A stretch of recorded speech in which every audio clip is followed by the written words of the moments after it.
Pet Helpers is celebrating 40 years of community service here in the Lowcountry. In this edition of Quintin's Close-Ups, I sit down with Executive Director Alan Berger one-on-one. And be sure to download the free Quintin's Close-Ups app in your Apple or Google Play stores, or listen to this interview later on the free iHeartRadio app. Alan Berger, it's so good to meet you. Oh, good to meet you too. Yeah, likewise, man. I feel like I'm meeting with a local celebrity. What do you think? I'm doing what God has called me to do, man. I just, I try to fade in the background and just do what I'm supposed to do, but hey, I'm here to help. And I appreciate that compliment. But it's all about you. You are the executive. Well, yeah, okay. You go for it. Well, it's really it's really about pet helpers, and it's really about, right now we're celebrating 40 years. Carol Linville started Pet Helpers 40 years ago, 1978, and did it as the first no-kill shelter, probably in the state, I would imagine, certainly in this area, and one of the very few in the country. And she just couldn't understand why healthy animals were being euthanized at alarming rates. And she wanted to set up a shelter to be able to be a partial sanctuary to make a home and adopt out these animals to loving families. And she was not going to euthanize healthy animals, and do whatever she could to, even when she got animals that weren't healthy, to try and get them back to health as much as she can afford, in terms of physical problems or illnesses, or in terms of behavioral issues. So she started from nothing, and 40 years later, we have a really nice adoption center and spay-neuter clinic, and it's much bigger than I think she would have thought in the beginning. From 1978 to right now, what is the biggest difference that sticks out in your mind when you think of Pet Helpers? I think in 1978, I think people probably thought she was a lunatic. They probably thought, Carol, what are you doing? I mean, no one is doing this. And why are animals so important? And why are you fighting against the grain? And today, she doesn't look that way at all. I think we all recognize how important animals are in your life, in particular companion animals like dogs and cats. They're part of your family. And there's research forever out there in terms of how animals really help, different groupings of our society. Seniors, for instance. How much a senior who might be alone, a dog or a cat, can make an enormous difference in their own life. And besides, we're a loving, caring society in general. And animals are just part of all of our living things that are out there, and we should be very good stewards, for sure. You talk about research. Let me go back to what you said earlier about many dogs being euthanized. What are the numbers on those right now as we sit here? I don't know what they are for a national. It used to be on a national basis, it would be about 10 million a year that were being euthanized.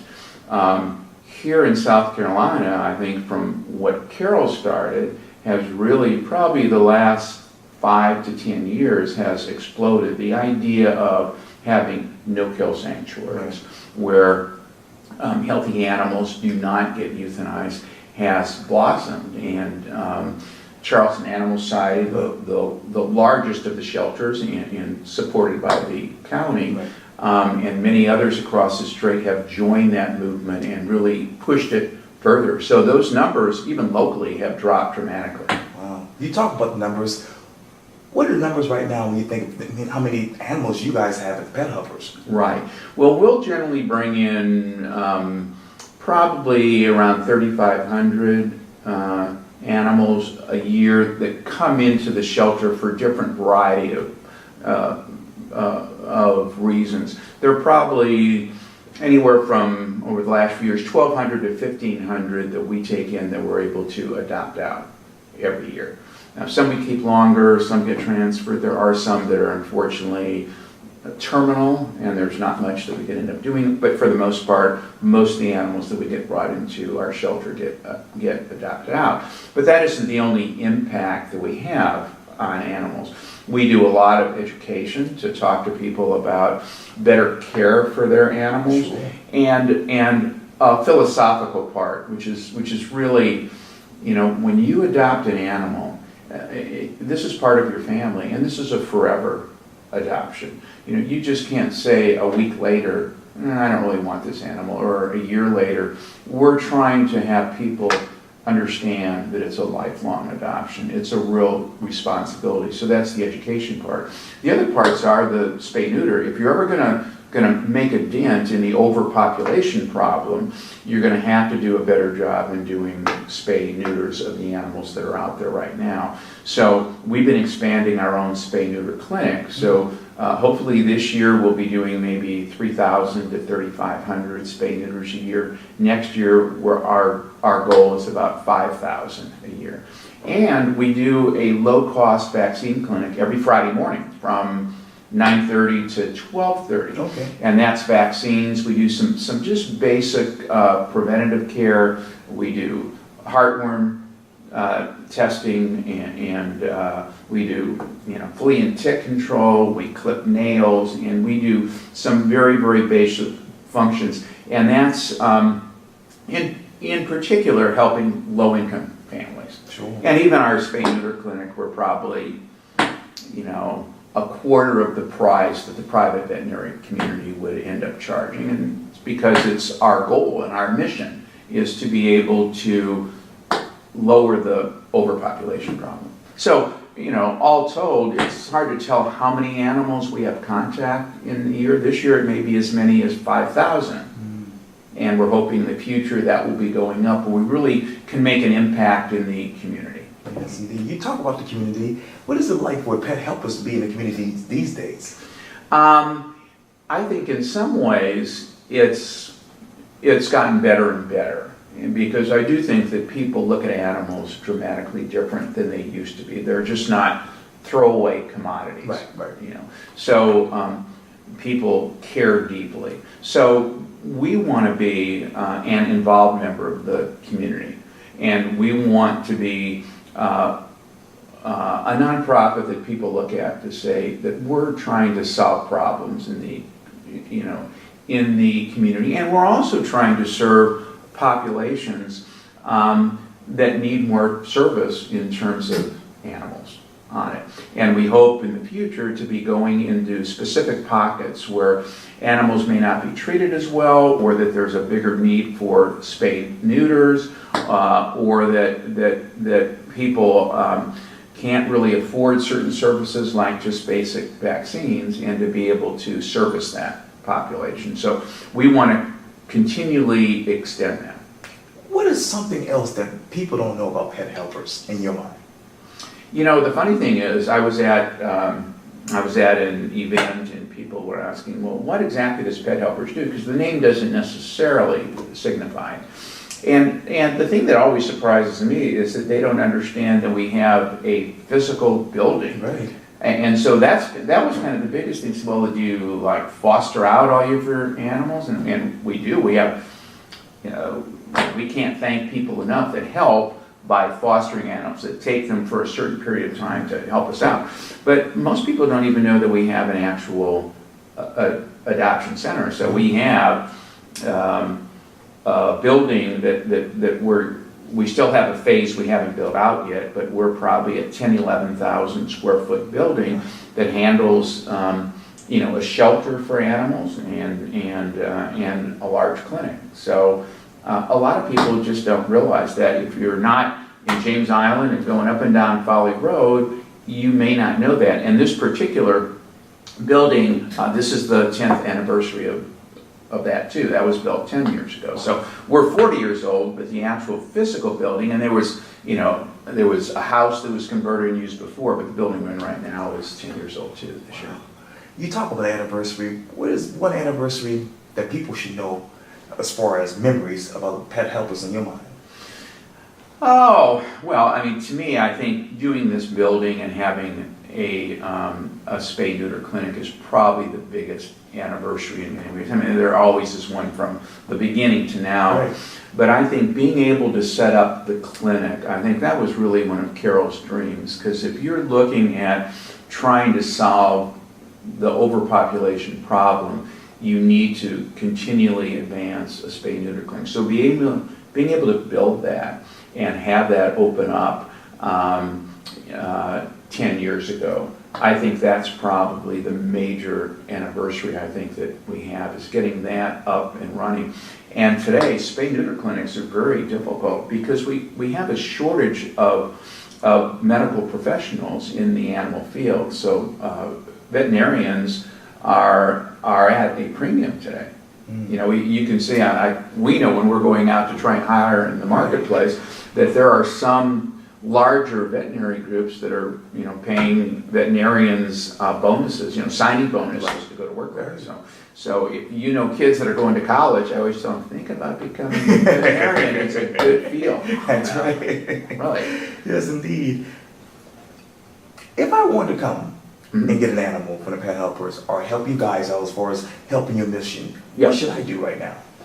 Well, there are a number of things. You know, the first thing is, you know, whether you would like to bring a new member into your family, which we would like to help you with.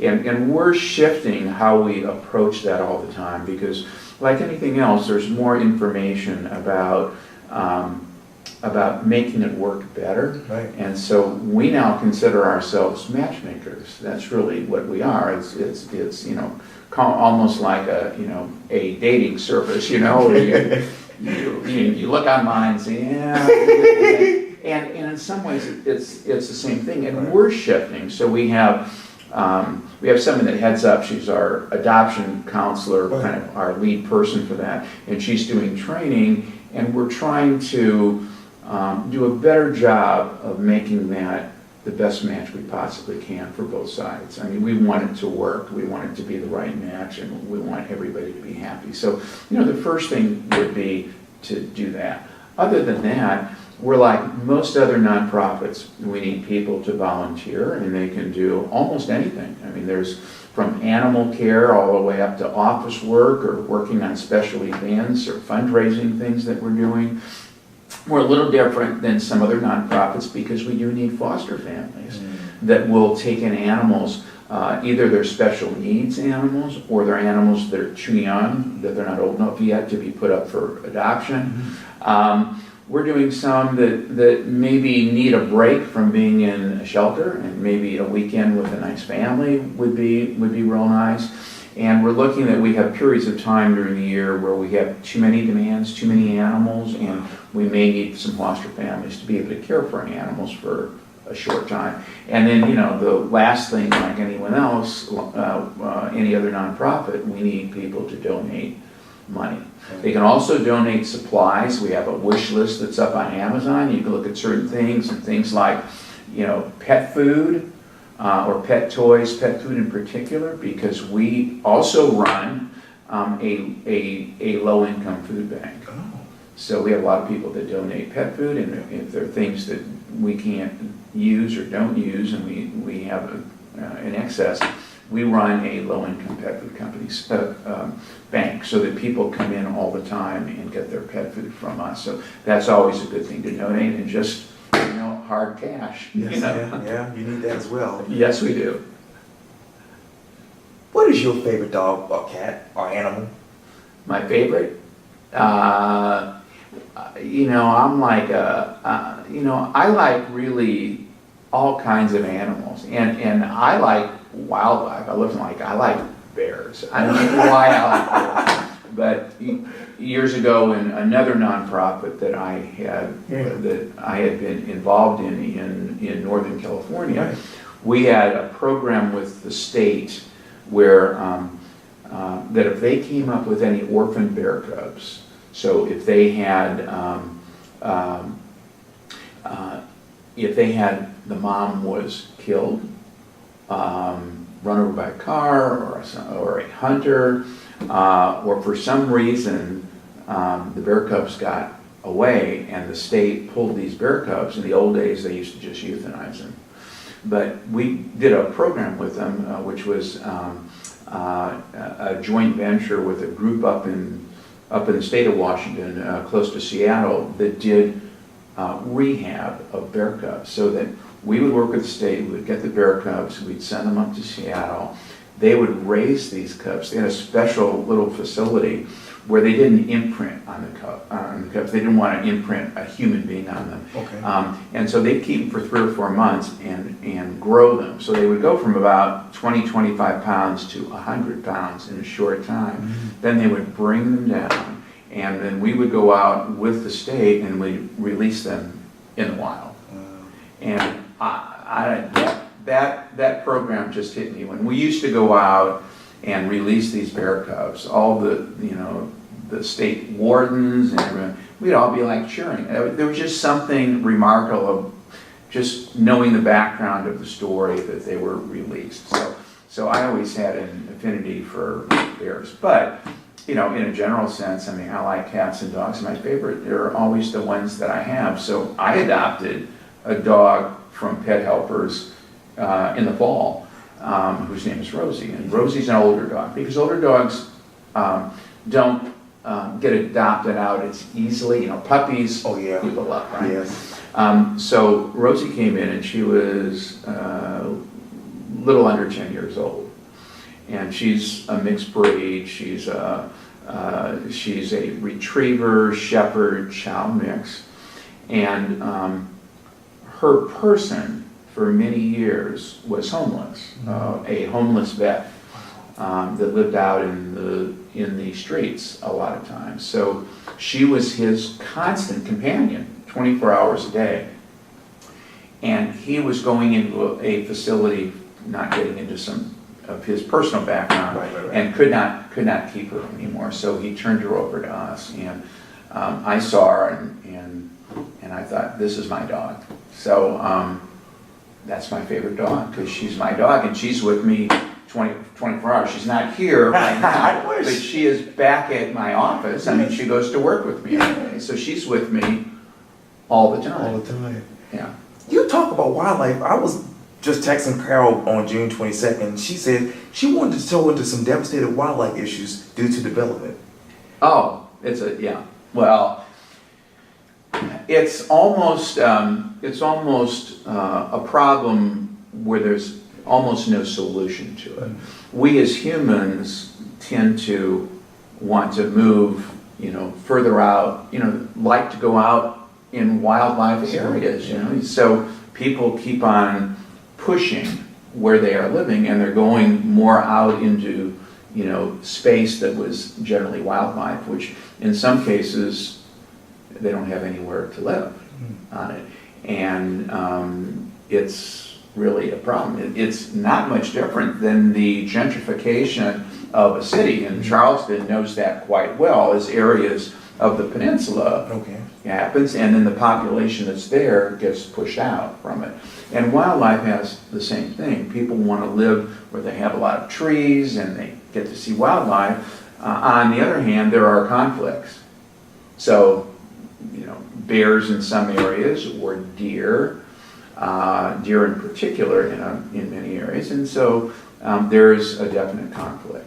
And there are ways to mitigate that. I mean, there are non-lethal ways to mitigate it. Unfortunately, in many cases, people use lethal methods. Oh, there are too many deer, so we just need to kill them, even though it's really our fault for creating the problem, because we're taking away their habitat. So it would seem to me that your first choice should be looking at what are the humane solutions about things that you could do. I mean, if you have deer eating plants in your house and you're not happy with it, it seems to me that there are things you can do to either plant different things or use the right kind of fencing to make sure that that kind of thing doesn't happen. But it does injure animals more and more too, because they're now open to more human issues, more cars and trucks and things in the area. I know I'm going to be a little optimistic here, but 40 years from now, Yeah. how would you want people to describe Pet Helpers? Closed. That would be how I'd like to describe it. I'd like to say, Pet Helpers did a great job and we don't need them anymore, because there are no animal conflicts. We're not overpopulating our communities, and pet helpers is not necessary. I mean, that's how I like it. I mean, really, when you think about it, all these problem areas and issues that we have out there, and they're being handled by government, or they're being handled by a lot of nonprofits that are involved in issues and community issues. Wouldn't you think that the real solution years from now is that they're not necessary anymore? That the problems have been solved? And let me get back to you. We were talking off camera about how you were working with Nana's Donuts. Yeah. Right. It's a lovely place. But you obviously are the executive director of Pet Helpers. Yeah. But when you take off your helping hat, who is Alan Berger? Yeah, I'm not sure you ever take off that hat. It just goes into different areas on it. I look at, I'm a social justice person. And I think animals are part of that. All living things are part of a social justice network. So when I take my animal hat off, then I get involved in other issues as well that I think are incredibly important to our society. I mean, to me, our treatment of animals is one of the first things that you can look at to see what the society is like in general. Okay. So that if you're not treating animals well, I would have to think you're not treating each other well either. So I'd like to see that we're all more of a larger family together, that we really, care about everyone, and that we're a compassionate society. So I don't necessarily ever take off that hat completely. I don't have as much time as I used to for things. I like hiking and outdoor things, and I've traded sports as I've gotten older that I have done. I'm a movie buff. I like mystery novels. I'm a huge mystery reader. And now, between my wife and myself, we have 9 grandchildren, soon to be 10. In 3 different areas of the country. So now I find that that's a part of our life too. So there seems to be a lot of other things, that I seem to have to be involved in. But really, I've been involved in, animal and human and social welfare issues and social justice issues really all my life, and that's just a part of who I am. That's so good to hear. Yeah. Well, Alan Berger, thank you so much for your time. I really, really appreciate it. Well, thank you. Thank you, Quintin. Enjoyed it. No, likewise. Yes, sir.